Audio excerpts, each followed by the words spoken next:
북한은 오는 24일부터 31일 사이에 정찰위성을 재발사할 것이라고 예고했습니다. 국제해사기구 지역별 항행구역 조정국인 일본에 이같이 통보한 건데요.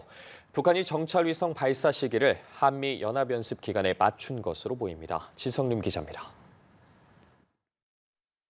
북한 당국은 일본 해상보안청에 24일 0시부터 31일 0시 사이에 인공위성을 발사할 것이라고 통보했다고 일본 정부가 밝혔습니다.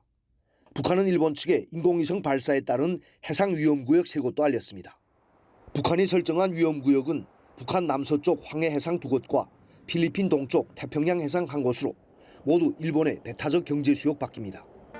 북한의 인공위성 발사 계획을 일본에 알린 것은 항행구역 조정국에 통보하도록 규정한 국제해사기구 총회 결의에 따른 것으로 국제규범을 지키는 모양새를 연출한 겁니다.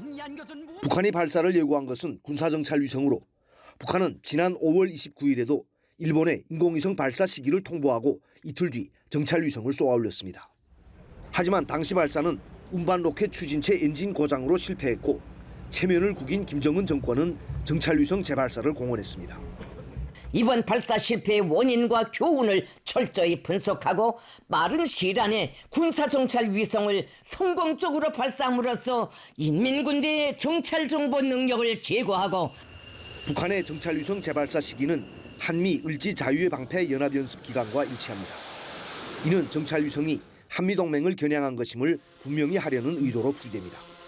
또한 정찰위성 재발사 성공으로 다음 달 9일 정권 수립 75주년을 앞두고 축제 분위기를 띄우려는 목적도 큰 것으로 보입니다. 정확한 발사 날짜는 김정은 국무위원장의 결심에 따라 정해질 것으로 예상됩니다. 3개월 전처럼 예고 기간의 첫날일 수도 있고 김정일 시대의 선군 정치를 기념하는 선군절인 25일에 맞출 가능성도 제기됩니다. 평안북도 동창리 서해위성 발사장 일대의 날씨도 정찰위성 재발사 날짜 선정에 중요한 변수로 작용할 것으로 보입니다. 연합뉴스TV 지성림입니다.